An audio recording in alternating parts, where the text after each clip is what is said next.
Um, Chapter 23 is basically broken up into two sections. The first 7 verses of it are another poem. Okay, now remember chapter 22 was a very long poem where David recounts all that God has done and how God has protected him and things like that. In chapter 23, these are technically, well, look at the first verse in chapter 23. It says, "Now these are the last words of David. David, the son of Jesse, said that the man who was raised up on high and anointed of the God of Jacob and the sweet psalmist of Israel said." Now, that verse is really an introduction. That's not part of the poem. That's basically setting the stage for what's going to happen. Now, these are probably not David's last words, but these are probably the last words that were written down in this kind of form like that. And so this is probably the last thing, because I doubt that when David said this, he dropped dead. And the reason I say that is because a couple chapters in the next book, he's still alive. Okay, so David hasn't dropped dead yet. But basically, what this is this is his last thing that he probably, in a sense, put down on paper. Okay, these were his last psalm that he wrote. Now, there's no correlation in the book of Psalms for this particular one. Before in Psalm 18 and chapter 22, basically you could read one or the other and pretty much get the same thing. And so David's talking here, and he says, David, the son of Jesse, the man who was raised up on high and anointed of God. So he talks about this particular person. This is the one who was anointed by God for this position he's in. And so here's what he's going to write.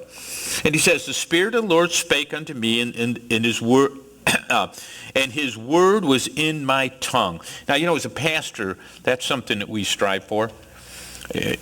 I want God's word in my tongue. We say, well, we want it in our heart. We want it in our head. Now, I want it in my tongue, too. Because basically what he's saying is the things I speak, I'm speaking forth the word of God. And so that's what we ought to be doing. Anytime that we're sharing the word of God, we need to be speaking forth as if God is controlling our tongue, and the things that we say are the things that God would want us to say. In verse 3, and he says, and the God of Israel said, the rock of Israel spake to me, he that ruled over the men must be just, ruling in the fear of God. Now, I don't know what you look for in a ruler, but one thing I like to look for, I like to somebody who fears God. And when I see rulers who do not fear God, I fear them. Because when they do not fear God, that means basically they're going to rule things according to however they think it ought to be done. And we look around our world today, and we see that all over the place. We see what men do. And, in a sense, we can look at what's happening with Islam. Now, I believe Islam's a false religion, okay? But Islam has been hijacked by people who have taken it to an extreme. Now, I'm not going to be one of these people who are going to say that Islam is a religion of peace. It's not. I mean, if you read the Quran, and I have, not totally, but I've read sections of it and chunks of it and things like that, by its very nature, it's basically saying you guys deserve to die. But they don't run out and do it, okay? They simply don't run out and do it. But we've got a whole faction out there. Well, it's the same thing that I hear a lot of people who claim to be Christians, and the stuff that rolls off their tongue, and I listen to them, I say, where are you getting that from? And they'll tell you, well, the Word of God says this. Well, no, it doesn't. Or, yeah, you've got one verse, but did you read the verse before it? Or the verse after it? Or did you read the whole chapter? Or did you... one another? Huh? Or what about love one another? It also says that. So they take it, they twist it to make it say what they want. But David's saying here, a ruler is someone who ruling, he must fear God. Verse 4, and he says, and he shall be the light in the morning. Now, I think what we can see here, and I don't think I'm pressing this at all, but this is, in a sense, a messianic psalm. David is writing about what God has done in him. But remember, David was basically the first one on the throne, but Jesus would be the last one on the throne. And he says David's throne would last for how long? Forever. And so it would go on and on forever. And so I think what he's looking at is he's saying it's starting with me, but ultimately this is what should happen with this anointed one, because Jesus is the anointed one too. And so he's saying this, he says, now here's how he pictures him. And he says he'll be the light of the morning. How many of you like mornings? What Depends on what time it is. Yeah, I'm a morning person. When I wake up, I'm ready to go, and I love. Anne's a big sunset person, and I like sunsets. Sunsets are beautiful, but I find that sunrises are just or more beautiful, and they're more consistent. Depends on which coast Yeah, well, I don't care. I don't, because, we don't see the ocean here. But when I get up in the morning, I love, if I'm timing it right, when I'm driving in and I'm coming across the bridge in the morning when the sun is just beginning to peek over the horizon. And there's times I slow way down. There's times that I got to the end of the bridge and pulled over a little bit, or sometimes I'll pull off down here, or sometimes I just get in the parking lot here because we got this open field, and I just stop and look in the morning. And it's such a beautiful thing to see that sun come up, and it's a fresh new day, and the birds are chirping, and and It goes downhill from there. and then they died by my car. He said, he shall be as a light in the morning when the sun rises, even in the morning without clouds, as a tender grass springing up to the earth by clear shining after the rain. And how many of you like rain? I love rain. Now, I don't like rain when it rains for 4 straight days and we get 28 inches of it. But I love when we get these showers and stuff in the afternoon because, it rains things up, and as a person who loves to watch the stars, I love it when we get a good rain in the afternoon, because usually that evening the stars are brilliant because it's washed a lot of the dust and stuff out of the air, and so the nights are usually much clearer. And so he's painting this beautiful picture of this anointed one. It's coming as this breaking of the day, and the freshness of it, and the newness of it, and life springing up out of it. And he says, this is the kind of leaders I wish we had. Don't you wish we had people in Washington that when we listen to their words, it's like seeing the sun come up in the morning, seeing fresh grass rise. We said, look, there's something wonderful happening here, instead of the constant bickering and fighting, and everybody's after what what they want, instead of what's good for the people. But see, that's because the anointed one here, he says, is the one who fears God. And so the one who fears God, he says, this is what he brings to us. In verse 5, he says, now this particular verse here, especially the first sentence here, there's some controversy over it, and in the sense that when it's translated, it depends on what translation you're reading. One of them translates it negative, or 2 of the major translations translate it negative, and most of the other ones translate it in a very positive sense. But let's see the first verse. He says, although my house be not so with God. Although my house be not so with God. Negative or positive? Negative. That's a negative statement. He says, we're not with God. Okay? Many of the other translations say this. He says, for doth not my house stand so with God? And the thing is, both translations you can get out of the Hebrew. And both of them, I think, can be used when we think of this verse, because basically what he's talking about, listen, if we stand with God, something's going to happen. And if we don't stand with God. But here's what he says after. He says that he hath made me an everlasting covenant. So, God has made you a promise. God has promised you everlasting light if you trust in Jesus Christ. Okay? But you don't stand with God. Is God's covenant still hold with you? You accepted it. Okay? Now, if you do stand with him, does his covenant still hold? Yeah. Am I touching something? I don't know. Oh. Pop. It's probably my eardrums. The thing is, the important aspect of this verse is the fact that God is a covenant keeper. No matter what, God always keeps his word.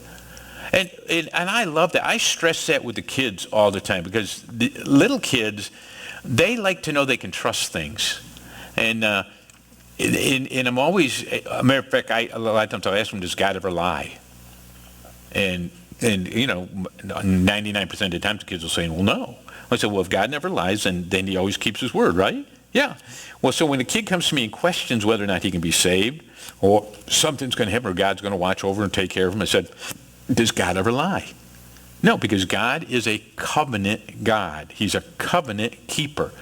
And so when God made his covenant with Abraham, which we received the blessing from, remember the imagery of cutting the animal in half and walking between it. And basically they're saying, it says, let this be us if we fail to keep the covenant. And so God, when he walked through that, he said, let me be like this if I don't keep the covenant. And God's never going to be like that. God is always going to be the covenant, or keep his covenant. And so when David is looking at this, he says, God anointed me. And because he has made me the kind of a person who trusts him, who fears him, he says, I can be like this. But again, remember, this is in a sense a picture of what Christ will be like. Because will Christ keep his covenant with us? Always. And so he goes on in verse 6. He says, now this is the opposite. So, let's go back to verse 5 because we didn't read all of it. He says, yet he hath made me an everlasting covenant, ordered in all things and sure, for this is all my salvation and all my desire, and although he maketh it not to grow. Then verse 6, he gives us the opposite side. He says, but the sons of Belial, anybody know what they are? Yeah, devils. Yeah, those are the foolish people. Those are the dumb ones. Oh, can we say dumb? Are we allowed to say that? Well, no, we're not allowed to say stupid. Yesterday, Ann called me an idiot. But she didn't call me stupid. Well, she was right, but that's beside the point. It wasn't anything serious, but she just looked at me and said, you're an idiot. And I looked at her and said, silver boxes. Yeah, that's our personal little joke when we say something that's not necessarily the nicest thing to say. We'll just look at each other and say, is that a silver box? Because silver box...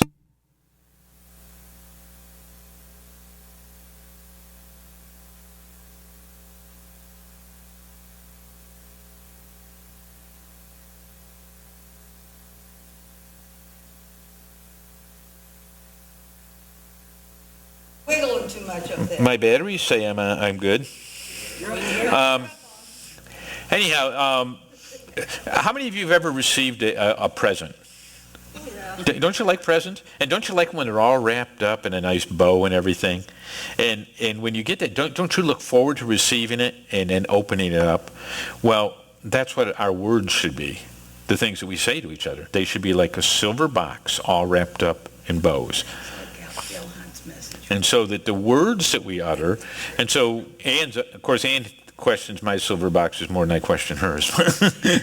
But she's always saying, where's your silver box? It's silver. We have silver boxes on our around our house to remind us that the things that we say to each other, well, that's what they should be. But he says, the son of Belial, he said, shall be all of them as thorns thrust away, because they cannot be taken by hand. I bear witness to that verse. Because yesterday we pulled weeds at my house. And on the side of my house there was thistle. And so I was reaching into the bushes and I was pulling everything out. And I saw that one weed and I knew what it was, but I just been pulling everything else. And I just reached over and grabbed that thistle. And I let go of that thistle very quickly. And then you picked it out of your hand for hours. Yes, because that hurt.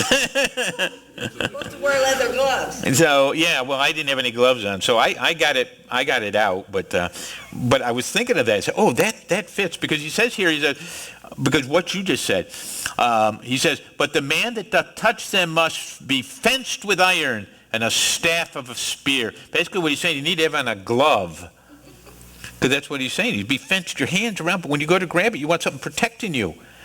And he says, with these fools, I says, you want to be careful hanging around with them. You want to be careful around people who don't know the Lord, because these are the people who will cause you damage. These are the people who will get the little stingers in you, the little burrs in you, that will rub us the wrong way, and we won't get silver boxes and we won't do anything, because we let the world, in a sense, control us, because they get hold of us. And that's exactly what Satan was trying to do when he was tempting Christ in the wilderness. He was trying to get inside his head and say, hey, listen, you're hungry. Well, I'll give you food if you do this. Or, you see everything? I'll give you everything else. out there if you'll only worship me. And Jesus says, no, no, no, no, no, no, no, no. And he came back with them the word of God. That's why, going back to the beginning of this, he says, the words on my tongue need to be words that really come from God, and so that we can fight those things. And so the man that touched with a spear, and they shall be utterly burned with a fire in the same place. So basically, David has given us a contrast here. He says the godly person is a man who trusts God, and God rewards them with this pleasant imagery we see of the sun coming up in the morning and the grass growing and the birds singing and all those kind of things. And he says, but on the opposite hand, those that are foolish, he says, you don't even want to, if you're going to be around them, you need to make sure you've got an iron glove on. You need to make sure you have a spear ready to fight them off, because that's what the battle. Now, the rest of the chapter is boring.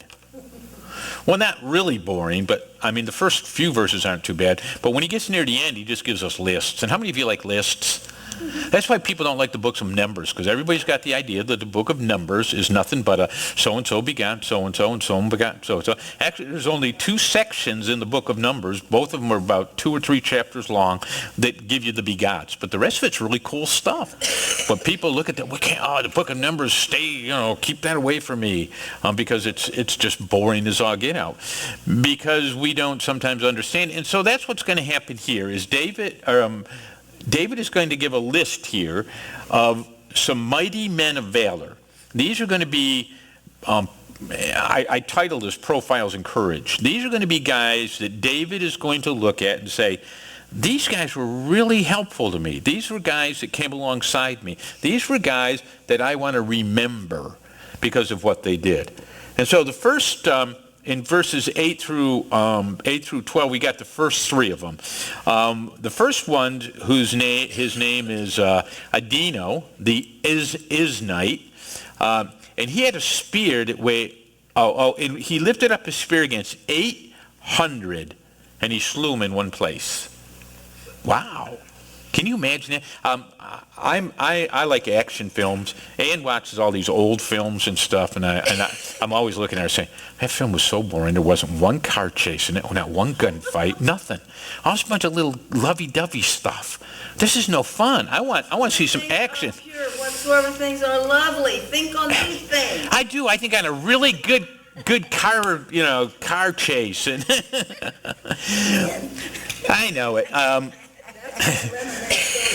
But sometimes you see some of the old kung fu movies, especially with Bruce Lee in it. And Bruce Lee fights, how many of you have ever seen one of those? He's got like 20 men around him. And Bruce Lee fights them all off. And the thing I can never understand is that, why don't they all just attack him at one time? Why do they come in one at a time? Because Bruce Lee's going to kick butt. They had honor, even though they were they were honorable. So, to me, what you're going to do is you're just going to come down at them like the Indians did to Custer. And they're going to just come down. But it says he kills 800 men. Now, Bible's wrong. Because in Chronicles it says he only killed 300. Uh-oh. So what happened? There was other books that came out. Zombies. 500 of them came back to life. No. It's one of those things that over the ages people have tried to come up with a good answer for. And the only answer that I think that really answers it, and don't anybody walk away from this thinking that the Bible's not true. But understand that our Bible, we don't have the original manuscripts. I wish we did, but then I'm glad we don't, because if we had the original manuscripts, people would be worshiping the manuscripts instead of what they say. But is it possible that over the course of ages that there were people who copied a number incorrectly? And it's possible. Does it change what happens? Well, no, it doesn't. And so if in here we've got 800, and there we've got 300, if you understand the language and how numbers and stuff were made, it's an easy error to make. But basically the whole of the story is exactly the same. And so whether he killed 300 or 800, I don't think I could stand up against 300. And 800 is pretty, that's quite a few. And so I'm not saying that we can't trust our Bible. I think we can. Just understand that when we're dealing with translations and stuff, we're dealing with men. what we know is that God preserves his word and keeps his word. And so in its entirety, God's word is true. And so we may come across some little thing like this, but I think it's easy to answer in saying that. And you notice that it's not the kind of thing, does this change God's plan of salvation? No. Does it change the nature of God? No. Does it change the nature of sin? Does it change, what does it change? Really nothing. Other than, is this guy killed 800 or 300? I tell you, 300 is pretty amazing no matter how you do it. But the thing is that he remembers this guy because this guy was so courageous he went out and fought these people like this, and he won it. The second one he mentions in verse 9 is Eleazar, the son of Dodo. Dodo's kid. Yeah, he's a dodo, yeah. He's one of the ones that fought the Philistines, and it's interesting that when he fought the Philistines, he fought them when the rest of the Israelites turned tail and ran. And so instead of him joining the cowards and the chickens and running, he stayed and fought and won the battle. And you almost get the impression he does this single-handedly. Now, I love history. And some of you, we have any History Channel buffs here? People like to watch History Channel? There's a lot of stories on the History Channel about World War II and some of the heroism that took place. And when you read about what some of these men did, how they went against unsurmountable odds. And just recently, there's been a whole series on on D-Day and how they stormed the beaches of Normandy and that. And it's totally incredible what our soldiers went through in order to be able to take those beaches. It wasn't just a stroll in the park. I mean, how many of you remember seeing the movie Saving Private Ryan? Any of you ever seen that? If you're not into war movies and stuff, if you could watch the first 10 or 15 minutes of that, it will probably give you one of the best perspectives on what war is really like. Because historians all over the place have said it was probably the most realistic reenactment of probably what it was like to storm the beaches. People dying before they even got off the boat. People trying to get out of their little landing crafts and drowning in water that was only 5 or 6 feet deep, but they had 100 pounds of equipment on that dragged them down. Landing boats being blown up, before you even got to the beach. And then once you got to the beach, being pinned down by, this is a courageous guy. This is kind of like D-Day here, because the rest of the nation of Israel has basically turned tail and ran on him. Well, he's not the only guy that happens to. Look at verse 11. And after him was Shema, the son of Agi, the Hararite.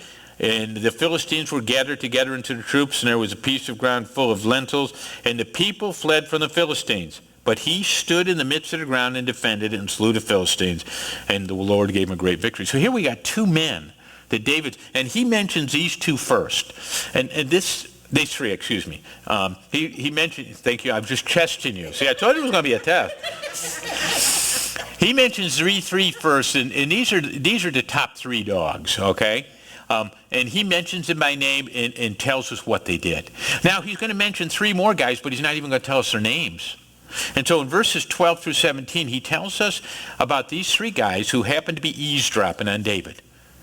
And David was in camp. They were at war, and he's just kind of lamenting that, I'd give anything for a nice drink of water from the well back home.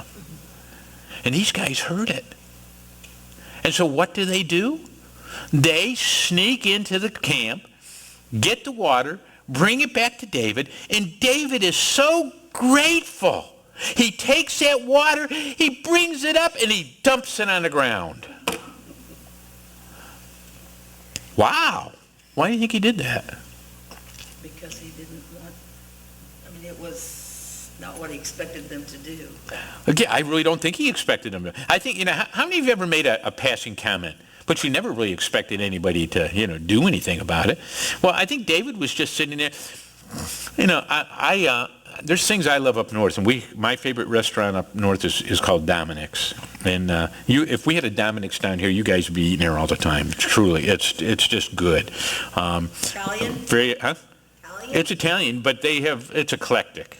They have a lot of other stuff, and I love their fish. And you get, like, for $9, you get a platter like this filled, and you get a big bowl of bread, and you get salad. And, I mean, it's unbelievable what you get. It's a pre-cheddar's cheddar. You know, it's just the food is fabulous. And every once in a while, Ann says, "Oh, where do you want to go to eat?" And I'll say, "Dominic." Now, I do not expect Ann is going to come home that night and say, "I've got plane tickets to New York." She's not going to do that, okay? I don't think David was expecting when he said that he probably wasn't even aware that they heard it. But they went and did it. And you know what? Here's what I think the reason David poured it out is when David saw their courage and their willingness to do that for him, I think that he poured it out saying, "I'm not worthy to do this. I'm not worthy to drink this because of what you did." I mean, to show that kind of love and then, wow, that's just totally amazing. We're not really told what happened, but I think that may be what happened. But here we got 3 guys, and we don't even know their names.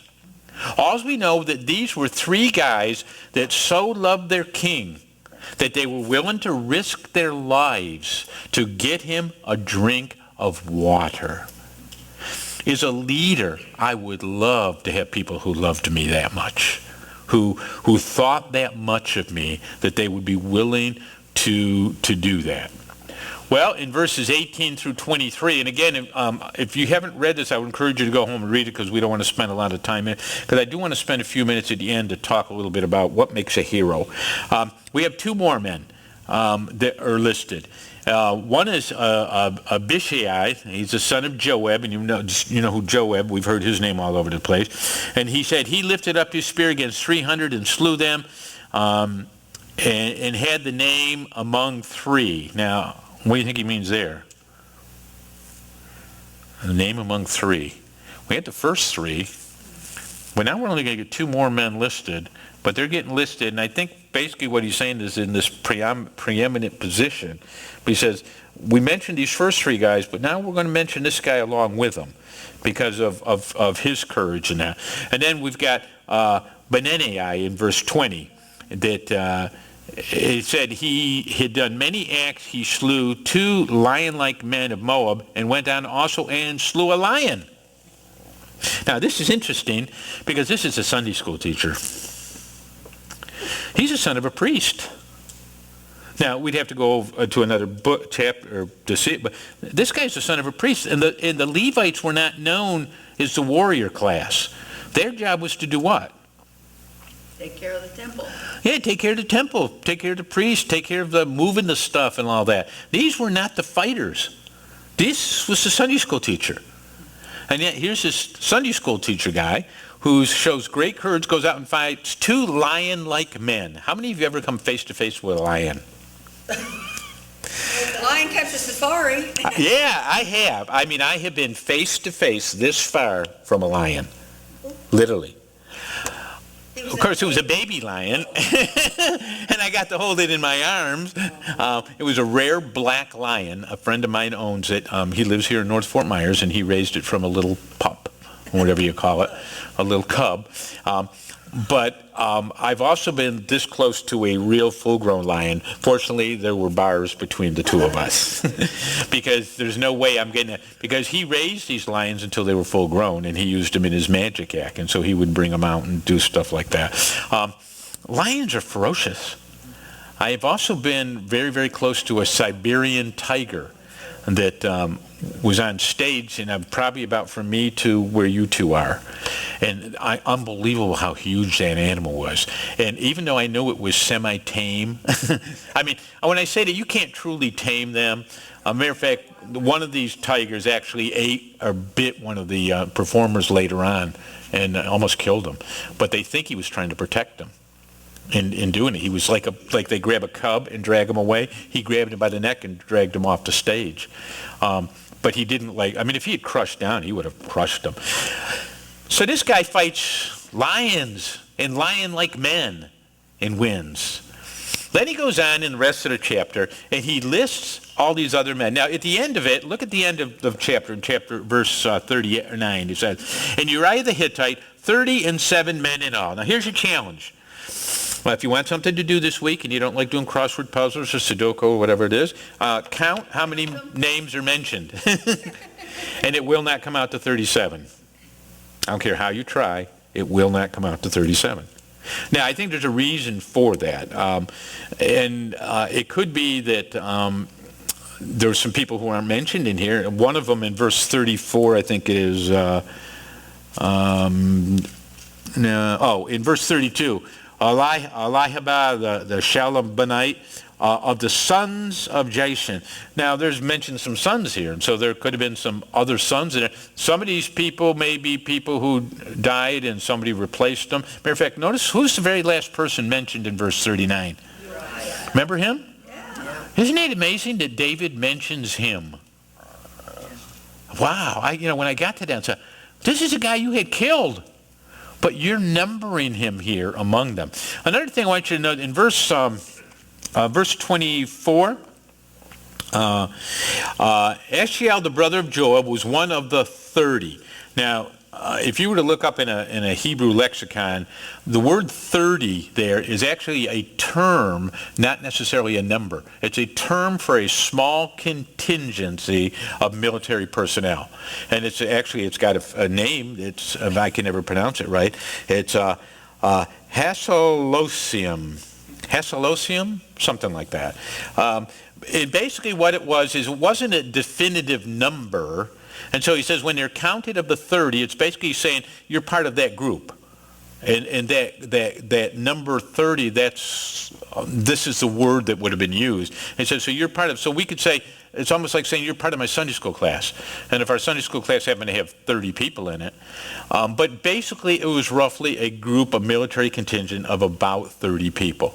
And so the number doesn't necessarily match up. And we can look and say, well, some of these people may have died and somebody replaced them or whatever.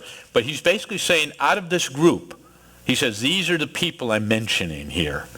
And all total, though, he says, I come up with 37 in all, 30 and 7 in all.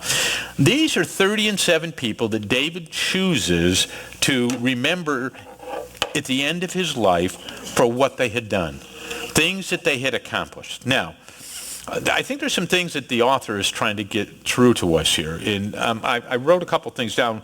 One is I think that he wants us to understand that there's the principle of plurality. What plurality is?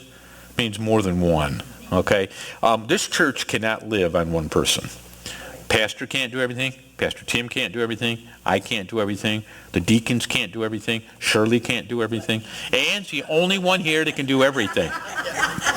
And sometimes I think we think she can because we keep dumping stuff on her. Listen, nobody can do it by themselves.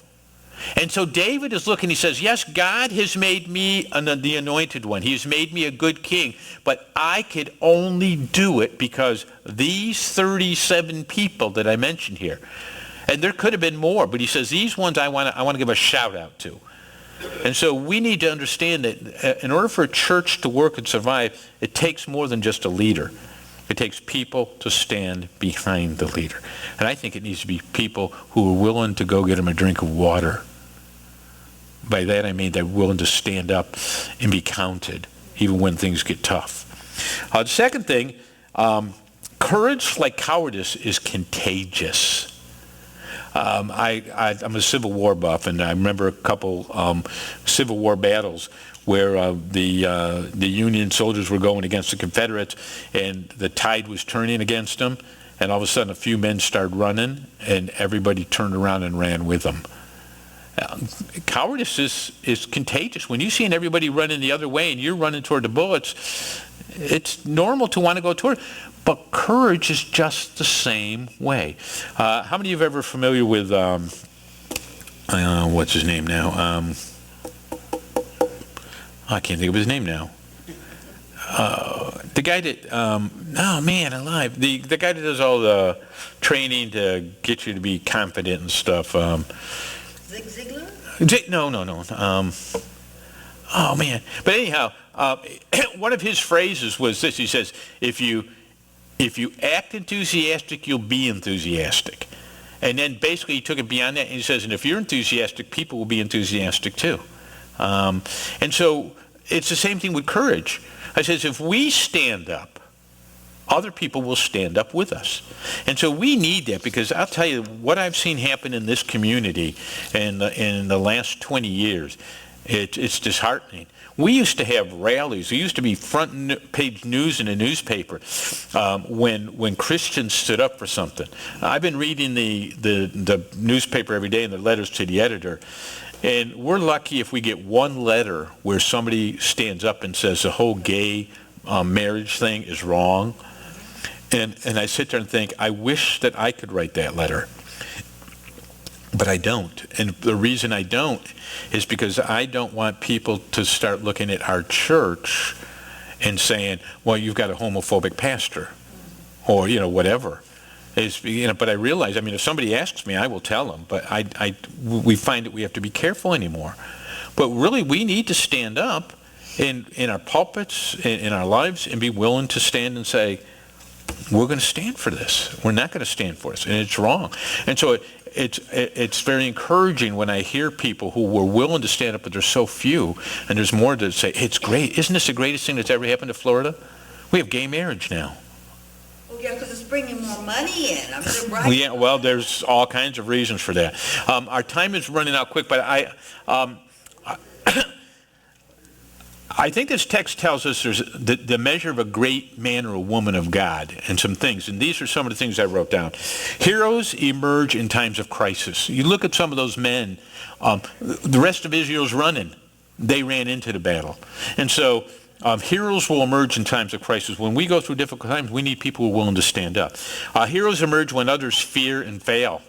Okay, remember, they were running, but we need to stand up. Heroes have been prepared and prepositioned to their heroism by their way of life, how we live our life. Listen, if we're disposed to doing what's right, we're going to do what's right when the time comes when we're really pressed for it. But if we just go through life and we don't care about anything, then when the chips are down, we probably just not going to care about anything. Heroes are not frightened by the odds which appear stacked against them. Some years ago when we had our little thermometer here and we were trying to raise money, there were a lot of people who didn't think we could do that. And I'll be very honest with you, I believe God could do anything, but I was looking at that and thinking, man, this is a challenge and a half. But we kept plugging away and we kept praying for it, and God did it. Okay? Because God can do it, but no matter what the odds were against us, it seemed, in doing that, and yet God pulled it off. Heroes are willing to die if need be. When I was in college, I was in a play, and in the play I played a martyr.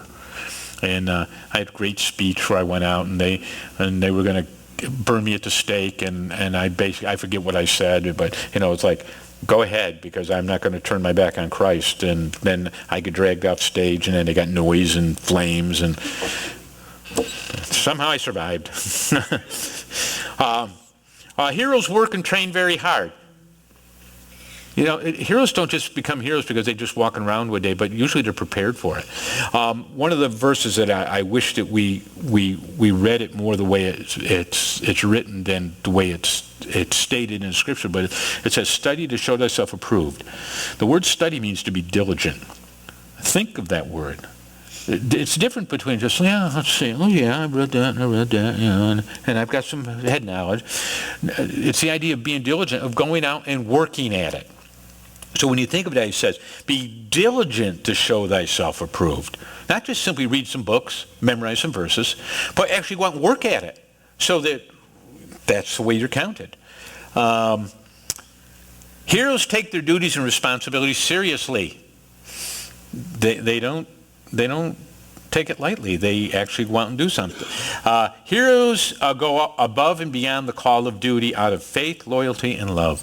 I know Pastor, and I agree with him, I love to see people who are willing to go beyond what's expected. And it saddens me when I see people who live their life by only doing what is expected. The advice that I always give people, young people who are going into new professions and stuff like this and jobs, I says, what you need to do is you need to make yourself indispensable. And the way you make yourself is indispensable is you go above and beyond what is expected of you. If you're not willing to do that, then you'll be no different than everybody else. And when it comes time to get rid of people, don't be surprised when you're one of the ones that's gone. Because the people that will stay are the people that are willing to go above and beyond what's expected. Heroes emerge when heroism is modeled, valued, and rewarded. We need to reward people who do well.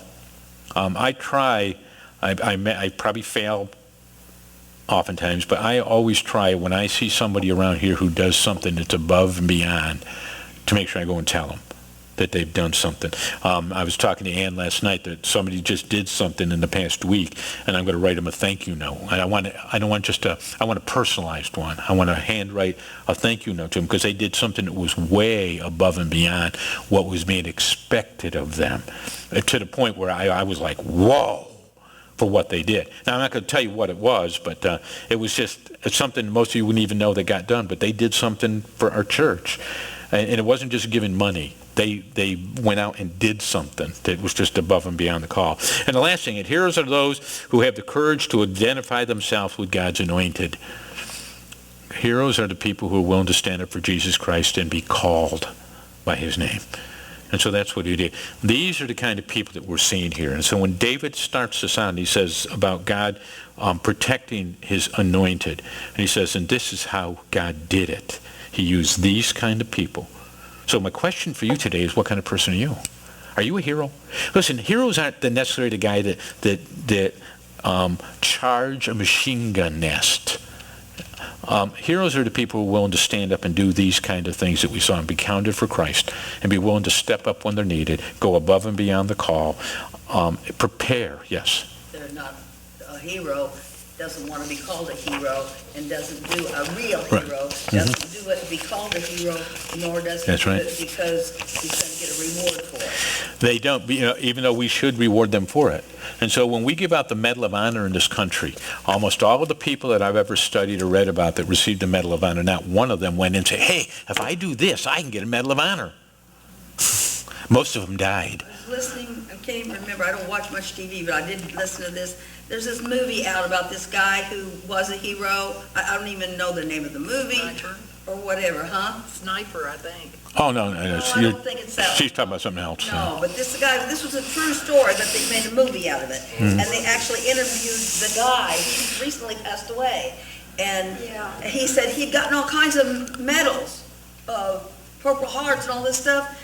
He said, and he didn't lose any limbs or anything. And he says, I just put them in a drawer and put them away. He says, I'm not a hero, they are.